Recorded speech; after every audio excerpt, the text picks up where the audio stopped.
everybody, this is Pat here from the Smashing Skull Sessions, and I'm delighted to welcome you all to the first episode of our new series, The Review Room, which will be going out every few weeks. And I'll be joined, thankfully, by these three guys. I think you all know Tim here below. Tim does a bit of reviewing for us already, and Tim has been in one or two of the interviews. So, Tim Pieneberg, I have Richard Murphy and Richard Bewley. This way, sorry. These two guys have been dunk friends of mine since back in 2017 when we first met at the festival. And ever since we meet up, we fucking have a great crack and really enjoy dunk when we get there and we catch up and have plenty of beers, lads. Am I right? One or two. A fair few is right. So basically, lads, the idea of the show is we're going to review maybe 4 bands every few weeks. It could be an album, it could be a single, it could be from any genre within the rock and metal spectrum, nothing sort of pigeonholing of any sort, but I suppose we will reference what style of music we think they are. And then after that, we just have a discussion about another topic of another kind, whatever we come up with. Maybe this week we might discuss dunk, actually, since we've been there. And I know Tim has been at Grass Pop, and Richard, you've been at the festival as well, yeah? Yes, Black Deer Americana, don't you know, yesterday, which is not necessarily my cup of tea, but I've got some thoughts for you which might be interesting later on. Excellent stuff, brilliant. I just say I'm glad your accent didn't change after being at that show for the day. Thank you all. You know, I was thinking of wearing a Stetson just for the occasion, but you should have. Yeah, the woman I stole it from wanted it back sometime later. Brilliant. So, look, we're going to kick off, guys. Here we go. Look, we're going to kick off straight away with the first track that we're going to have an old review of. It's from a band who hail from Switzerland. I think it's safe to say we're probably all big fans of LEECH. Way back in, I don't know, a year, The Stolen View. If we get there one day, would you please open the gates? There was For Better or For Worse. Fuck it, 3 lads. Would you agree? 3 incredible albums, all 3. Yeah, certainly the last one. I'm not as familiar with their earlier stuff, but For Better For Worse, I think I reviewed it actually for one of the websites. Really like it. I like their sort of electronic element. The post-rock, it's, as you know, quite unusual to have that much. Yeah, it is actually. Especially that album as opposed to the previous stuff, yeah. Yeah. Richard, you're a fan, yeah? I'm the same as Rich, actually, in that I'm not really aware of the earlier stuff, but yeah, that album was a real good one. Nice one. And Tim, you're the same. I think you'd be a LEECH fan, would you? Completely new for me. Oh, fuck, interesting. So, yeah. Well, there we go. Interesting stuff. Yeah. So here you go, guys. Here's a taster of LEECH's new single. It's called Pick a Cloud. And let me see what you think of this.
Right, lads, so there you have it. That is Pick a Cloud from LEECH, who hail from Switzerland. It's their latest single.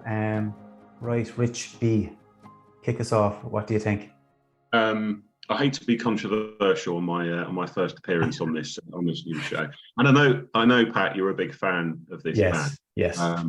And as we said before, I really like their last album, sort of the amalgamation of electronica and sort of traditional post-rock with a twist. Really liked it.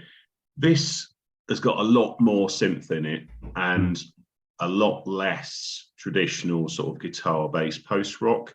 And for that reason, it doesn't have the same sort of sonic impact for me that their previous album material did. I'm surprised if there is an album to follow that they've led with this as a single, because to me it's not an obvious immediate choice. Yeah. So it might indicate that it's going to be an album quite similar to this track. I'm not sure. So I'm a bit on the fence. I was hoping for more, and perhaps the album will reveal more. But at the minute, it's not really doing it for me. You know, bands like Lost in Kiev, PG Lost, they are increasing their electronic influence within their material, but retaining that sort of sonic heft that I personally need a lot of my music to have, and this just hasn't got it. Interesting. I can't disagree with you actually, Rich, on any of that. To be honest, my opinion, I guess, again, I always said that this band can't do any wrong for everything I've heard from the start. When I first heard this track, I said, fuck it, what am I missing? And I played it maybe 6 or 7 times on the bounce, and it did get better, and that melody just sunk into my brain, and it was there for the whole weekend. So again, I'm on the fence on it. It's not heavy enough for me, but I think that's possibly the route they're going down, having followed on from For Better or Worse, which was a lot more electronic and synthesized. So yeah, I don't know. I don't know, Tim, they're new to you, so it'll be interesting to hear your take. Yeah, well, I can't compare them to other albums of previous albums, so I kind of like it. I agree with you, Pat, that melody that's coming back over and over in the track. It really got stuck in my head. So I find it a bit like scenic, a bit of a movie soundtrack. Yeah, could use as a movie soundtrack or something like that. So yeah, I can compare it, and so I'm completely fresh in it, and yeah, I liked it. Good stuff. It's not heavy, of course, that's true. But when I in the mood for something smooth, then, I think it was it was very different to what you heard in Grass Pop over the weekend, I'd say, Tim, was it? yeah, it definitely brought me back into mellow waters. Yeah, exactly. It was music to travel home to, I'd say. That's what it was. Yeah. We didn't have any music in the car back. Rich M, what do you think? For me, it's fairly similar, I think, to Rich, in that the first couple of minutes I thought this is a really interesting melody, but then I just sort of started to drift off somehow, lost interest in it a little bit. And I kept coming back to it 2 or 3 times, and I didn't really grasp what it was trying to do, and it just sort of lost me a bit. I like what Tim said about it being a film soundtrack, because actually for some reason, I don't know why, it reminded me of the Twin Peaks theme tune. It just sort of drifted with these odd notes, and you know, I could see it being a TV theme tune or something like that, but for me as a track, it didn't really hold my interest for that long. Yeah. I think a lot of bands are dropping tracks like this, aren't they? They drop something maybe not so impactful, and then there's 2 or 3 tracks to follow before the album comes out, and things seem to, I don't know, seem to gain momentum a bit. I know as a part of the ploy to sort of suck you in. I don't know. Maybe, yeah. Be interesting, because I don't know what text they put out with the release of the single, whether they commented about what direction the album might be heading in. But as I said before, if this is any indication, it's going to be sort of full on electronica. I think it's got, you know, if you take Mogwai as sort of a similar example, you know, when they because there's various modes of Mogwai, shoegaze Mogwai, post rock Mogwai, and they definitely do full on electronica, but they still have that sort of unique sound that you could always identify as being a Mogwai track, if that makes sense. It does. Maybe in time, LEECH will develop that style themselves. Anything else to add, lads? I think I'll wait and hear a few more tracks if it is coming from an album before passing complete judgment. Yeah. But I'm wary of where it's taken. Yeah. But would you have been a fan of the previous stuff, Rich? Yeah, I like the last one. I did like the last one. For better or for worse, yeah. So yeah, we'll see. We'll see. But you made a great point, actually, Rich B. Lost in Kiev, PG Lost, they've all had that electronic sound, that synthesized sound. Yeah. They've definitely lost some of the guitar power that they would have had before, but not to the extent that that track has taken it away. No, well, there aren't any guitars as far as I can work out. Yeah. It sounds like we're being very negative. You know, I like the band. I just don't like this track. But you know, I'll certainly be checking the album out regardless. Yeah. If there's one coming, which presumably there is. Again, I'm only guessing as well. They're not a band to say too much on social media. Actually, I was keeping an eye on it, and yeah, they're not exactly prolific, are they? No, they literally just drop a track, see what you think. Yeah. Even though they did reply today when I asked if we use the track on the show. So, man, you know, we must be doing something right. Right, we kick off with the second track. So, lads, again, surprise, surprise, I'm not a big fan of this band. They released an album back in 2021, Topic, which to me was one of the albums of the year. Fucking hell, it was heavy. Very technical. Maybe, yeah, we'll talk more about it after. Are you aware of KRANE, lads? From Switzerland again, actually, yeah. This was a new one for me, actually. Oh, right. Oh, really? Yeah. It's a bit of a Swiss op tonight, actually, isn't it? But I know we're delving into other stuff later. But yeah, I similar to you, Pat, really enjoyed it. It was possibly a bit too technical in places for me, for my tiny little brain to cope with. But yeah, I mean, when they were heavy, they were really heavy. And without revealing too much about this track, you know, it's down similar territory. It is. They're sticking to their formula, without doubt, I think, on this one. Tim, anything to say before we play the track and before we discuss it further? Are you a fan of the band? I didn't know this band either. So all four bands we covered tonight are new to me. Usually I really love Swiss bands. And a lot of them, like KRANE and stuff, they have their own special twist. Yeah. I don't know. It's not 13 in a dozen. Okay. So I was pleasantly surprised with this. Nice one. We'll be interested to hear more so in a second, Tim. All right, guys, we're going to give you a taste of this track. This is KRANE from Switzerland, also known as the KRANE Reductive, actually, as well, which I know is an extended title. But here's the song Catharsis 2. Have a listen, guys. See what you think of this.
Okay, lads, there you have it. That is KRANE from Switzerland. They had a fantastic album called Topic back in 2021. This is Catharsis 2, their latest single from, again, I'm assuming a new album that's underway. We kick off with Tim first. Look, Tim, what did you think, man? What we already talked a bit earlier and during the song, and I agree with Richard B. It starts really great, really impressive. It blasted in, and then you have that spoken word part, and after that I was also a little bit hoping on a big climax, and it still it stayed on the same level, same pace, I think. So yeah, I I had to really listen to it a couple of times to get. And what do you think of their sound in general, Tim? Because it is very similar to their previous album Topic anyway. I think Okay. Rich B will sort of agree to that. It's like it could easily be on that album, I'd say, Rich. Yeah. Okay. Yeah, I'm going to check it out. Yeah. Rich B? Yeah, it's right in my sweet spot. The first 2-3 minutes, exactly the sort of towering, dark post-metal without vocals that really floats my boat. You know, chord changes, 4/4, just let's have it. And I can just imagine these guys at Dunk, you know, perfect sound for Dunk Festival. And yeah, like Tim, the spoken word came in. I've got a little bit of I have a thought on spoken word, because a lot of bands seem to fall into the same error, I'm going to call it, because I'll talk about it in a second. But musically, I absolutely loved it up until the spoken word sample came in. And like Tim, I was expecting after that for them to go into full-on crescendo. And they didn't. And do you know what? That's fine. I don't need that every single time. But I think if you're going to have such an explosive start to a track, you're going to have to end it explosively as well for me. That's the only bit that's missing. So, yeah, looking forward to the album. This is a bit less technical than perhaps their material from that album, which will probably suit me more. I think so. Here's hoping, to enjoy that. But on this spoken word thing, I think I read about these guys, and I know I've mentioned them before. Their previous 2 albums, they roped in a load of mates and they did their own creation of spoken word, because it must be really, really difficult to find spoken word samples that fit with the music thematically, and also deliver the message that you want to deliver, particularly when it's instrumental music. So why not get your mates in, you know, the one with the most gravel sounding voice you can. Says the man himself, huh? He's looking for a job. He's looking for a job.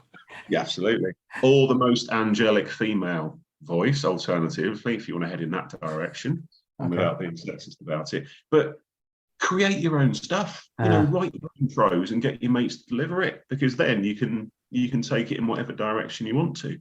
Because the words in this didn't really mean anything to me. I mean, I've listened to it 3 or 4 times, and I kind of get the message, and I kind of don't. I agree with you, but I think the power in the voice, but it almost breaks into tears. It's so emotional. That for me, I got a fucking knot in my stomach hearing that spoken word actually for that track. Really? I have a thing for spoken word passages on songs. I love them. I can nearly say I prefer them to vocals. Because you can go so many places. Like you said, Rich, like you could have a female person talking, you could have male, you could have any kind of tone, accent, you know, you can play around with so much when you do something like that. Vocals tend to be one of a kind, you know, when you hit an album, it seems to sound the same, I think, at times. So I love that idea.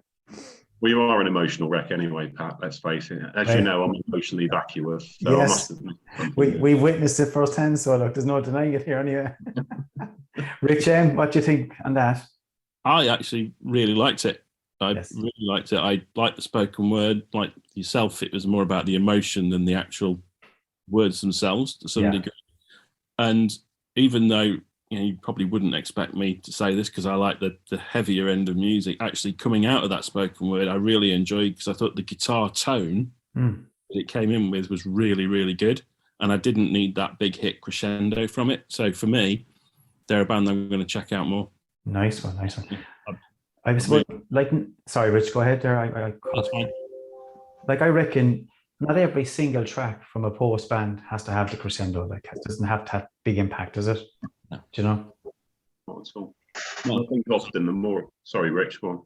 I say it absolutely doesn't. And in fact, if every track did it, it would just become another. You know, everyone's done that before. So not having that crescendo in a way is kudos to them. Any more to say on that one, Tim? No. No. I can understand. I can understand what you should say. Yeah. Would you check out their previous album based on that track? Yeah. Yeah. I already following the band now and really looking forward to the album that's coming then. Or it's cool to cover something new. So I think that's been a positive outcome there. So lads, yeah, we're all in favour of a bit more KRANE. I like them, love them. We should have scoring cards that we could hold up to the screen. We probably should for the crack, actually. So maybe we should. The only downside, actually, if dare I even say there's a downside to this, but it's very, very trebly, very, is it overly crisp, if you know what I mean? I don't know how I actually describe it, but it's well up there in that high pitch for such a heavy, heavy track. You know, I mean, if it was just brought down a tier or two, maybe I think it would have more impact. Because when you play a track from a different band and you went straight into this track, it pierces you for that split second. It's so high pitched, but yet heavy, I know. Just a little something I picked out of it. Fair point. Yeah. Right, lads, we're off to the UK for the next track. Again, I just came across this one on Bandcamp, just going through a random search. The band are called Mourning Colours. I think this, I'm not sure, is this their debut album? I think it is. It's sort of a bit of maybe emo, post-hardcore. This is a track called Ornament. Just briefly before we even play it, lads, did anyone know of this band before, or this? No? No, new one for me. Check them out on Bandcamp. I think you're right. This is either debut EP or first proper release. Yeah, maybe. Yeah. So yeah, didn't know them before. Tim, new to you? Yeah, new. Great stuff. Right, lads, here you go. So have a listen to this. This is Mourning Colours. They're from the UK. This is one of the tracks from their latest release, and this is called Ornament.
So there you have it, lads. Again, another fucking fantastic track. That is Mourning Colours. The track is Ornament. As I said, hailing from the UK, not sure where in the UK they're from.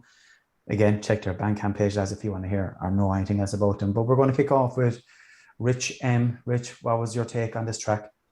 Yeah, I did enjoy it. For me, the only thing that really lost it for me was some of the vocals. The vocals in post-hardcore have to be edgy, a bit more. It doesn't have to be necessarily a scream on it, but as long as it's something a little bit different. And the majority of the vocals at the start were a bit too clean, poppy, whatever you want to describe it as. I really liked the scream vocal later on. I thought that was where it could have been all the way through, and for me that would have made it a better track.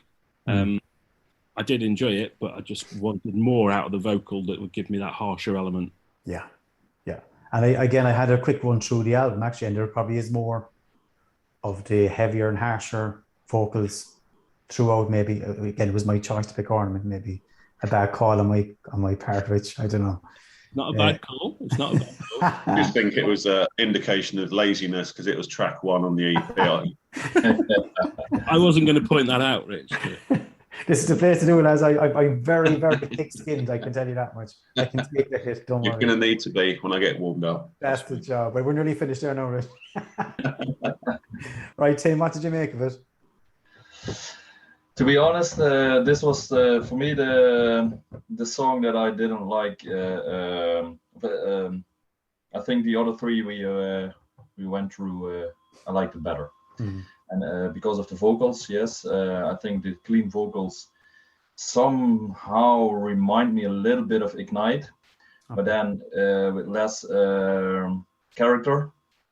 And the screaming didn't do it for me either. It sounds 13 in a dozen for me. I don't. I hear too many bands trying this clean and then harsh vocals, but it sounds all the same to me. To be honest. Yeah. Is that just the scene though? Is that the post-hardcore scene? I'm not familiar with it, like, but is that sort of a trademark of it? To me, there are very little post-hardcore bands that really stand out or have a unique sound. Of course, they are. I don't know all of them, of course, but that's a bit. No, that's not what I really like. Okay. It's played well, but yeah. Yeah. Which B? Yeah, I mean, to me, post-hardcore is a bit of a stretch as a description. It's more alternative rock or post-punk for me.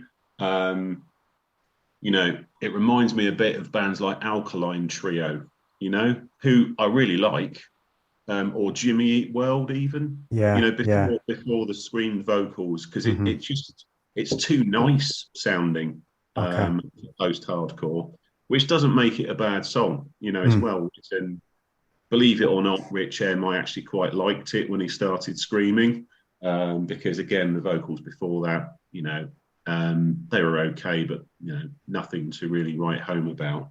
The guitars remind me a little bit of Therapy, which is no bad thing. You know, big fan of that band. Nice call, yeah, and lyrically, I think the other reason I quite like the screaming to start is I couldn't understand the lyrics anymore. Because they for a post-hardcore band to have that lyrical standpoint probably is another reason why I'm saying it's not really in that genre for me. It's lighter than that. Yeah, maybe I'm doing a bit of injustice here, so because I tagged them in post-hardcore there, but maybe I'm wrong in that approach in the first place. I don't know. Well, we'll always blame you, Pat. You know that. Yes, it's all come back to me. Yeah. You're the host. Yeah. Okay. Well, the host. This is my interpretation of the track. Anyway, lads. I love the track. Not the biggest fan of the cleaner vocals, but I love the raspiness of that, of the heavier vocal. There's an intro in this track, maybe the first guitar intro. I think Tornado of Souls from Megadeth. If you ever listen back to it again, just have a listen. For maybe 3 or 4 seconds, does that climb up the fretboard? I went, fuck it, Megadeth. But very, very Billy Talent is the band that kept coming into my head when I heard this band. So where Billy Talent fit in genre-wise, I haven't a fucking clue. But I think this band were very similar to him. But again, I really enjoyed it. It's something a bit different. It's something I'm dabbling in a lot more lately, this so-called post-hardcore scene, you know. I suppose one band that I've always sort of gauged it off is a band called Chalk Hands, another UK band, who are fantastic. And they were the first real band, and they've been Worn Out, another band from Ireland here. So I'm sort of gauging everything off those two bands, and maybe that's the wrong thing to do, but that's where I'm at. Like, can I just can I ask a question? Go on, yeah. What's the difference between hardcore and post-hardcore? I don't know. 30 years. Is it an age thing? I don't know whether it is an age thing. It's a hard one to put your finger on, isn't it? Because hardcore has obviously changed from what hardcore was in the early 80s. Yeah. It's changed itself, but has it just turned into? I don't know. I don't know whether it's just turned into a different genre or whether there's a separate genre developed. Yeah. I think hardcore was heavier and more aggressive stylistically. Yeah, so for me, I would class as a post-hardcore band Svalbard, who are much heavier and stylistically heavier and much more extreme vocals. Yeah, I would call them post-hardcore.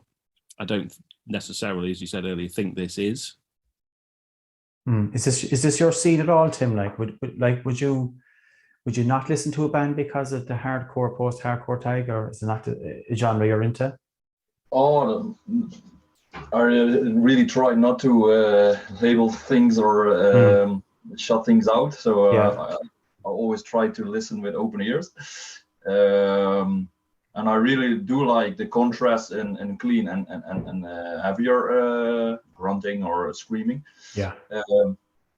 But not in this song. But yeah, I can listen to the different kind of post genres. But like you talked about the hardcore thing there, Rich, be like, you know, hardcore, post-hardcore, like it's like any post scene, isn't it?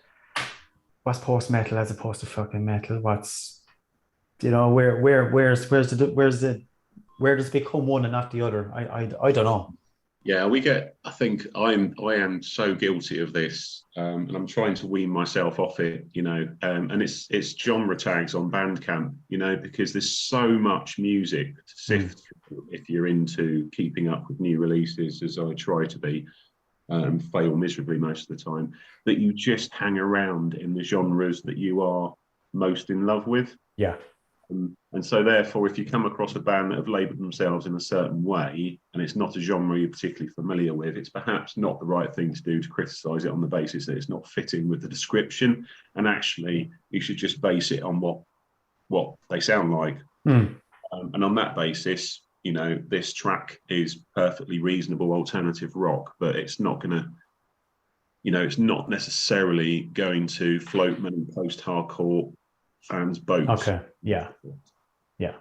So I think we're all agreed. So good music. As debuts go, very strong if you listen to the album in full. But again, good music, but blame the host for getting blame the host yet again. That's 2 out of 3. We're going to blame the host. just so people know, actually, because this is our first episode of this show, I chose the 4 tracks, not at random, but I picked 4 tracks just to mix it up. But going forward, lads, you know, there's going to be a track picked from each of us so everybody's going to take a fucking cut of the blame, I can assure you. That's how we're getting the kicks in early. Oh, chalk it down. Right, so like we're going to go on to the 4th track. And again, first time hearing this band, A Horrible Death to a Horrible Man. I absolutely just love the name from the start. And that's what attracted me to it when I saw it. This is from their album Days Gone By. And this is the first track. Oh, no, sorry. The track is called First Light.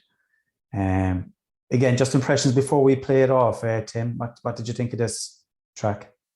Yeah, to me, this was the most favorite song of the all 4. Really impressed. Really listened also the rest of the album. Yeah, I liked it. Yeah, nice one. Rich M. Yeah, I'd heard these guys before, so I was quite pleased you put this on. Oh, nice. And Rich B. Yeah, same. Really like their previous stuff. Quite different, and they stand out from a very large crowd, I think, in terms of the combination of things that they've got going on. Yeah, absolutely. That's a great comment, Rich, actually. Yeah. Right, lads, here's a taster of the track First Light, A Horrible Death to a Horrible Man from the album Days Gone By. A bit of Danish music for you, lads.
right, lads. So there you have it. That is A Horrible Death to a Horrible Man. Again, I can't get over the name of the band. I absolutely love it.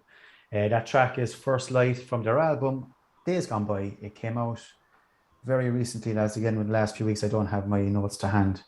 Rich B, kick us off with this track, man. What do you think? I love it. Yeah. I love it. If I wasn't familiar with this band already, based on the opening blast beats and then the clean vocal and the black metal styling, I'd have instantly loved it anyway. So, but because I knew them, I was kind of half expecting that combination. So it's, it's a very, very aggressive opening. Yeah. And then when the clean vocals come in, which by the way, those vocals could fit quite happily with goth or post-punk, but to have it with a background of effectively black metal, I think it's really, really effective and really unusual and stands out, like I said before. I did laugh when I saw and I'm not having to go about your genre tags again, but well, I am, because blackened shoegaze is a better description than black gaze, for reasons that when I say black gaze out loud, you are probably coming around to my way of thinking. You might get a few complaints if we start talking about black gaze. That's not the kind of show, I know, That's an entirely different show for another world. And I never looked at it that way, but it's fucked for me now anyway. That's forever. That's how I'm going. Blackened shoegaze from now on. But you appreciated me saying blackened shoegaze. That was a nice tag.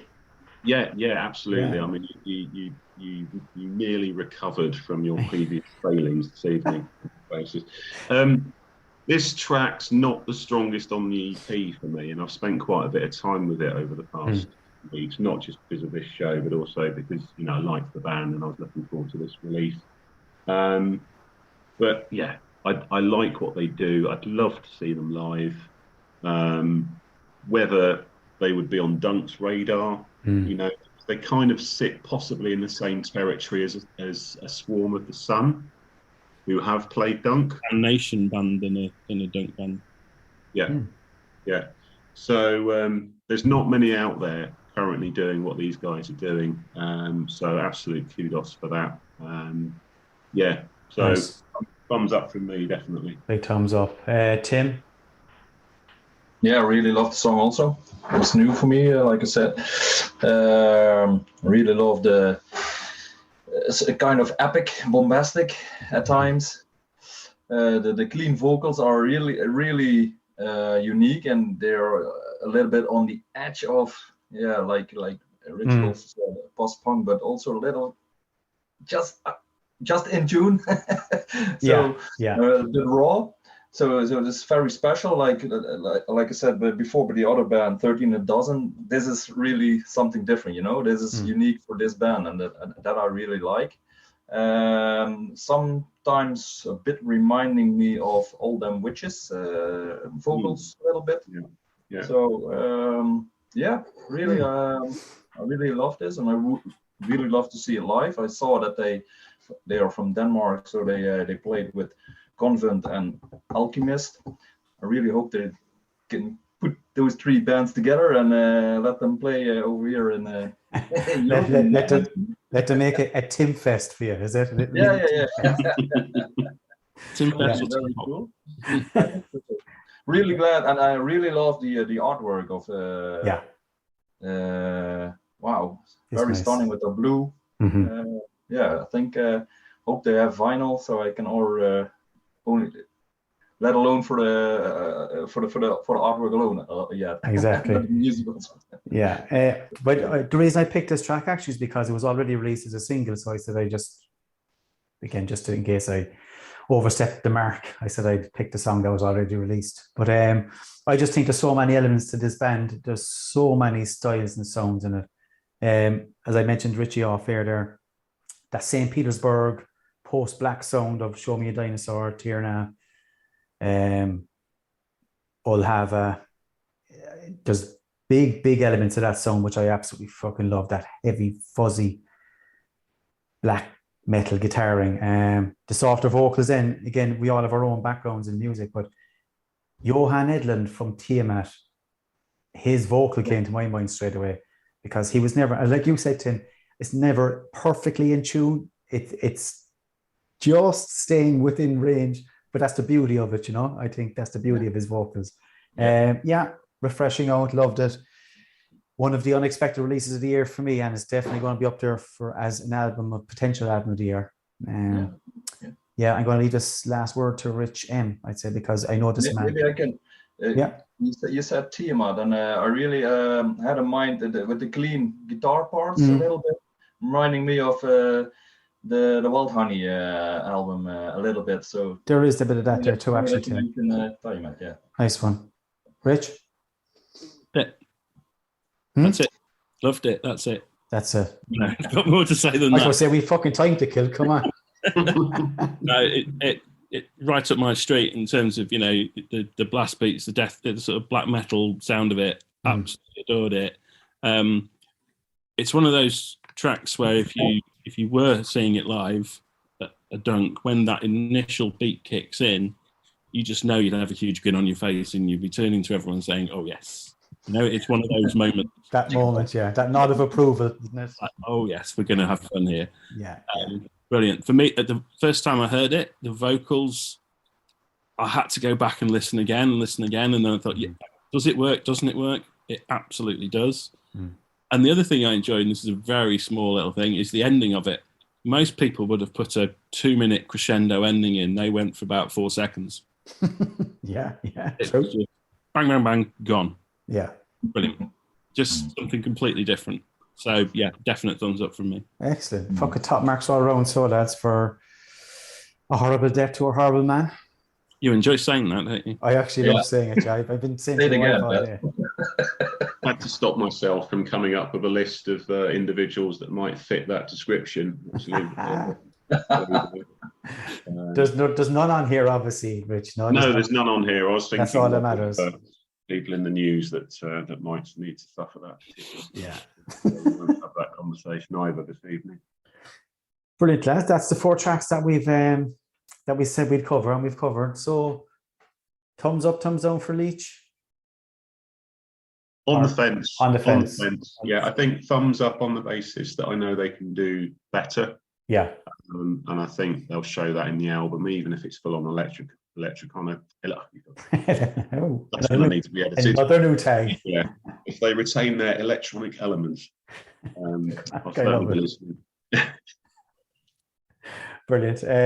Thumbs up for me as well, Abdi. I know it's lacking something, but I think there's better to come from the band. I just think this is definitely just a taster, just to get us sucked in. I think there's going to be better tracks released before the album drops. KRANE, Catharsis too, lads.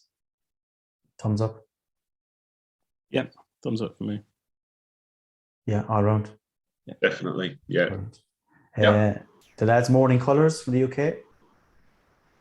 But I suppose, to be fair, take aside pigeonholing the band for a minute. Take it as it is. Yeah, I'd want to hear more, I think.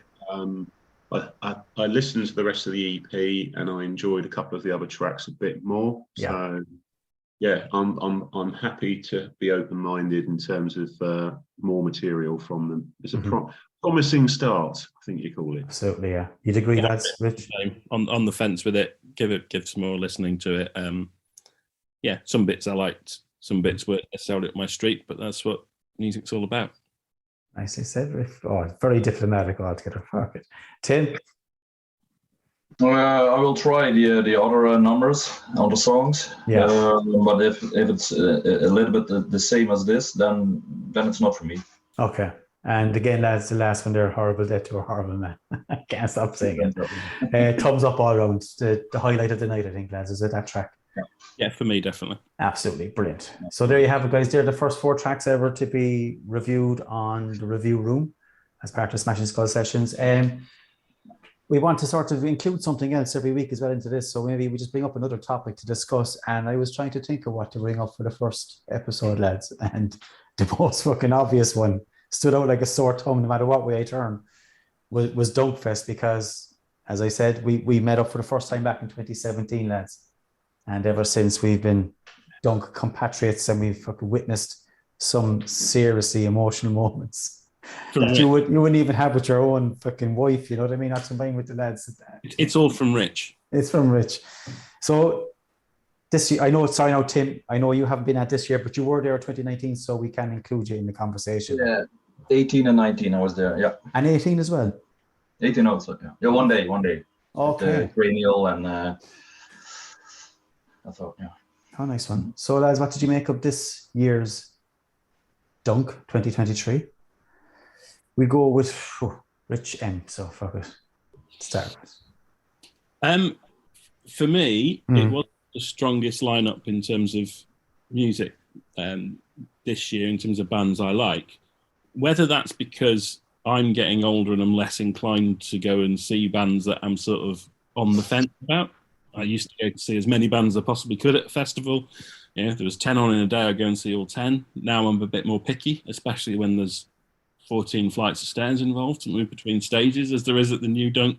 But there were some really, really good performances from some bands. It's a festival that is all about the people. Yeah. It is about the people, regardless. Anyone could play and it wouldn't matter. But for me, I don't think the lineup was quite as strong throughout. The first day, there wasn't really much for me at all on the first day, except for, God is an Astronaut. So it was a different festival experience for me this time. Okay. Rich B, what do you think? Yeah, I mean, the first thing to say, I know there's been a lot of talk on the socials about the relocation. And whilst in comparison with the beautiful forest that we spent, 3 festivals in, there is no comparison, because that was just paradise. And we had some great moments there, which, we all shared. But I'm just really pleased there is still a Dunk festival to go to. And, huge credit to the organisers and everyone involved, because they just put on a great party. Like Rich, I was disappointed with the lineup. I mean, you can't go far wrong with the headliners. Yeah. And the support cast on the main stage in the evening. I think generally speaking, that it's Premier League post-rock, post-metal, isn't it? So that was always going to be spectacular, and it was. Beyond that, there was, and again, I'm going to sound like a bit of a genre anorak here, but there's just there wasn't enough in the way of traditional post-rock and traditional post-metal to see me through each day. I quite like the experimental stuff, to go off and have a break and discover something new. But there was too much of it for me. And I struggled to entertain myself, for the first time ever at Dunk Festival, I found myself at a loose end more often than not. But as Rich said, that doesn't actually matter, because there's so many great people to spend time with, have a beer with, go out in the sun, and talk music, or talk about the world we live in life in general, So from that point of view, I'll always go to Dunk, because it's like a gathering of the clans now, isn't it? That's what it's become, isn't it? It is. And despite what we've both said about having plenty of time between bands, there was still a lot of bands who were really good, even apart from the headliners. Nordic Giants were good, A.A. Williams was good, We Lost the Sea. There was enough there that made it worth going anyway, but it just wasn't as packed as usual. Yeah, I wasn't in my usual floods of tears every half an hour like I've been in previous. Only once or twice this time, Rich? But I mean, you've mentioned them. We Lost the Sea, I'm sorry. I mean, I loved Armin Ra. I thought they were absolutely sensational on the Friday night. But We Lost the Sea. I mean, I've seen Mono so many times. I know what they're going to do. They're absolutely amazing, don't get me wrong. Yeah. It was only the second time I've seen We Lost the Sea. And Rich and I spoke about this when we were travelling back to the UK. The last album, obviously after Departure songs, it was always going to be difficult, wasn't it? It was big shoes to fill, with Triumph and Disaster. What did you think? I wasn't in love with it. It took me a long time. And seeing it live those tracks took a completely different persona, almost to the point where Towers sounded even more epic than Challenger, if that's possible. So yeah, that was my moment. That was my epiphany. I always have one, and that was it during the crescendo of first Challenger and then Towers. I think it was just awesome. I'd have to agree with you, Rich, on that. Challenger, we lost to see maybe 3 or 4 times, and that's the moment I wait for. That moment to well up, you know, in my own little bubble, like. But Towers has become, I think, one of the greatest tracks they've ever done live. It's monumental, like, it really is. And it just gets bigger and bigger. I mean, it's well named. It is named for that reason, but Jesus. And you can see it in the band. They're playing off it too. Like, I mean, they were into it. Like, they were lapping it up at Dunk this year, I thought. They really were. What about you, Pat? Yeah. Where were you at in terms of your enjoyment? The lineup caught me off guard, I'll be honest. You know, you wait every couple of weeks, you want to see what bands are being dropped, what names have been dropped, and every couple of weeks I'm going, fuck, no. Come on, give me what I want. Very experimental. As you said, bar the main stage, which was wall-to-wall fucking belters, like absolute belters, without break, like, it was unbelievable. But yeah, it had too experimental for me. Maybe I'm just not musically fucking in tune with stuff that's going on at the moment. Who knows? But I was surprised though when I got there. I really, really enjoyed it the whole weekend. I thought it was fantastic. Like you said, the camaraderie between everybody getting together, seeing the same faces again, having that opportunity to have a break, because a band that you know isn't your cup of tea that you can walk away from. It's probably a nice thing at times as well, because there is no window to eat. Like, there's not a fucking opportunity to eat at Dunk for 10 hours. Like, am I right in saying that? I mean, who ate well for 3 days? I didn't anyway. The gaps this time actually gave us a chance to go out and find a restaurant to eat in, rather than grabbing a burger from around the corner, which is probably good at our age and state of health to be able to do this. Yeah, exactly. So yeah, it never disappoints, right? Dunk never disappoints, because the work and the effort that they put in, that's phenomenal. It's phenomenal. Words don't describe it, like the work that goes into it. I mean, the staff, all the volunteers, like, it's just something special. The Forest was unique though, and that was its unique. That was its USP for years, I think. It's taking people a lot of time to get over that, I think, and to accept where we are now. We do need to talk about the sound in the on the second stage as well,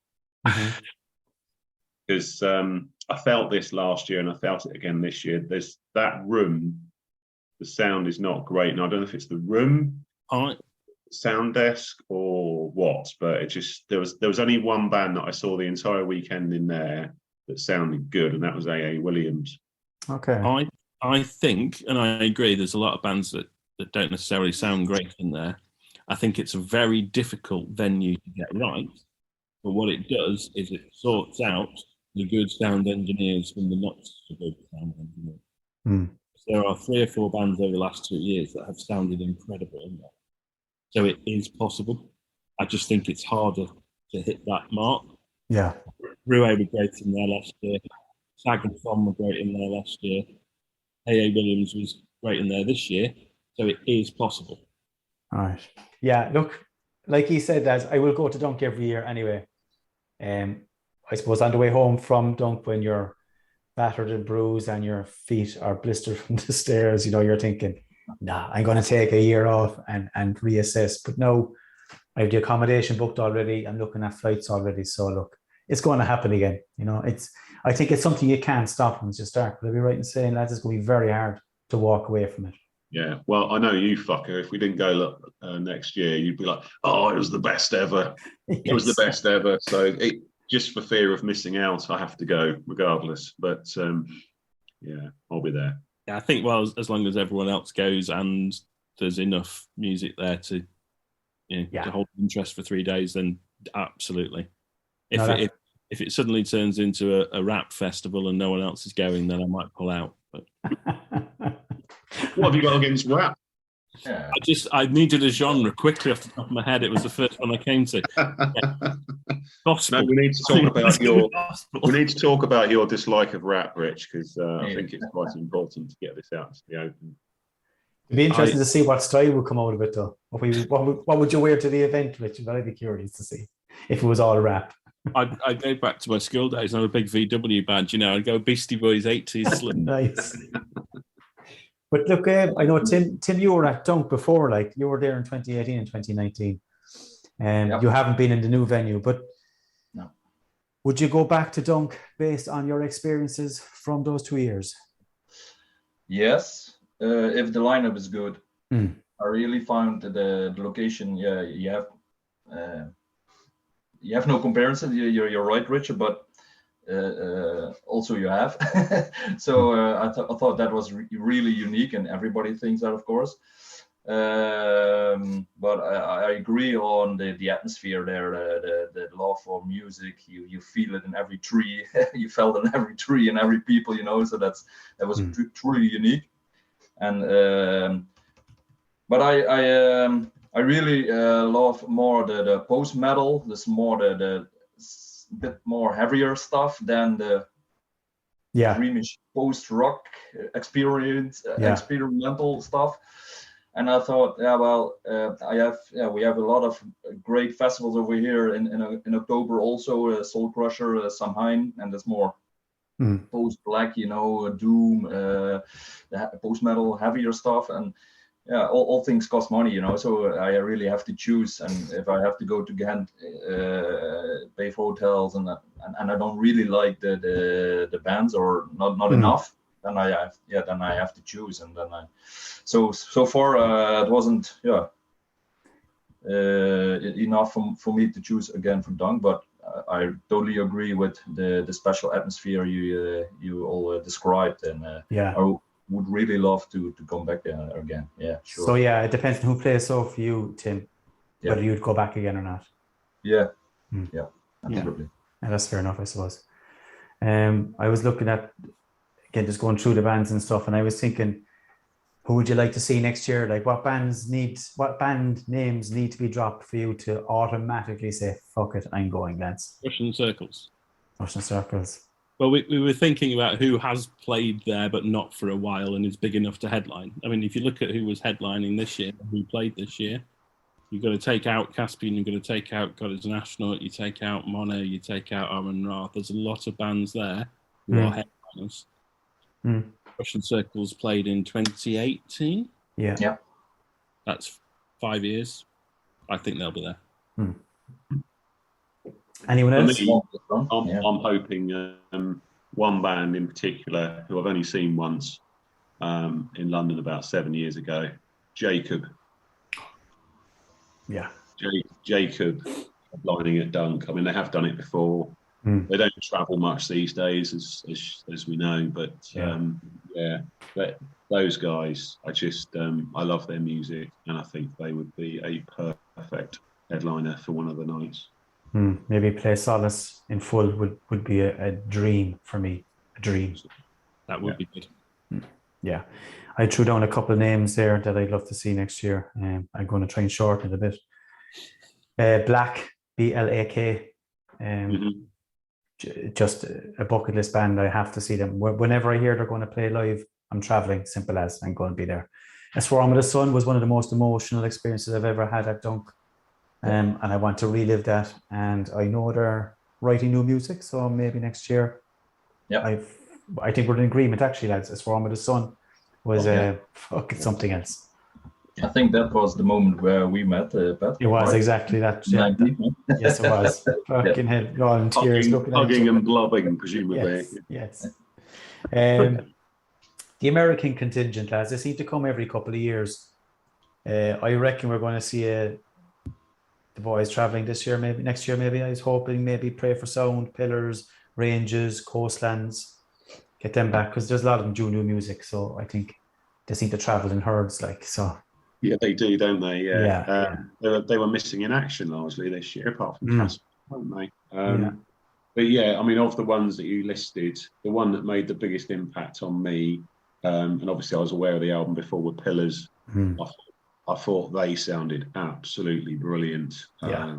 It would have been 19, wouldn't it? I think, did they play? Pillars, I think it was 18. I might be wrong though. Yeah. Yeah. Check the poster behind you, Pat. That's 22 and 23 I'm only, I'm afraid. The others are in storage somewhere. Yeah. New bands, lads. KRANE. Yeah. I'd love to see them there. I'd like to see Brutus there, Excuse me. which might be a slight departure from Post Rock Festival. Brutus. Oh yeah, I thought they'd be there this year. Actually, I wish they weren't. I expected them. Yeah, Bruce. I mean, particularly as they're Belgian, I would have, because I don't think they've ever played Dunk, which I thought strange. So I'm with Rich there. And some of the newer band. I mean, there's a German band, Glasgow Coma Scale, who every year since Enter Oblivion came out, which is for me is one of the best post-rock, post-metal albums of the last 10 years. Yeah. They don't play live very often, and I don't really understand why. I mean, obviously they've all got day jobs, which might just be that. But I'm amazed those guys haven't been invited to play Dunk. Maybe they have. Maybe they think it's not their scene. But yeah, I want to see that band. I'm probably going to have to come to Germany, I think, to achieve that, because I would have thought they would have made Dunk by now. Yeah, I'd agree with you. Glasgow Coma Scale are on my list here as well. Again, a bit of Irish blood into it as well, I suppose. Post metal, sludge metal, I don't know what we call it. A band called Round Kingdom. Oh yeah. They released a new album there recently as well. I'd love to see them. I think they would really, really suit Dunk. Can I just be edited for a second? You can, of course, man. Go on my work laptop tonight, and there's a shutdown happening in 3 minutes. No worries. Which means I'm going to get kicked out. How long are we? Look, we're going to wrap up in 3 minutes. But you're gone anyway. If you disappear, we'll wrap up soon after. All right. If you disappear, no one will notice. Fair. Okay, so just briefly, lads, other festivals. So Tim, take this away there. You were at Grass Pop. Yeah. Give us some highlights. Harriet, Antimatter, Sleep Token, Soon. Nice. I like Fucking Angel, of course. Old school trash. Old school, man. Life of Agony was good. It was party. Pantera was pretty good. So I was surprised. So yeah, a nice mix of old school bands. Testament played, and with some newer bands. Nice. So yeah, it was good. And it was it was a good day. Brilliant. Look, I know some of us are caught for time here, lads. So look, I'm going to wrap up this evening. Come here, Rich B, Rich M, Tim. Thanks so much, lads, for being part of this first episode of the review room. I hope to see you again in a few weeks' time if you're on for it, which you're tied into a contract now. I sent that on to you. Surely you've seen it. Definitely. No, absolutely. It's been good fun, and hopefully I'll be back on despite my abuse of some of the genres that you came up with. Yeah, I'm going to take it all on the chin, Rich. I'll take all the hits anyway when they come my way. So look, everybody, that's it. Thanks to the three guys again so much. Everybody else, tune in the next few weeks, and we catch you all again. Any bands that want to get in touch, smashingskullsessions@gmail.com. Don't be afraid to drop us a message or drop us a track, and we'll see if we can put it on our show. Until then, take care. Thanks to Rich Duhig. Jesus, there's so many Riches. Thanks to Richie Duhig of the Metal Cell podcast, who edits and produces the show. You'll have fun with this one. See you all in a couple of weeks. Take care, guys. All the best. Cheers now.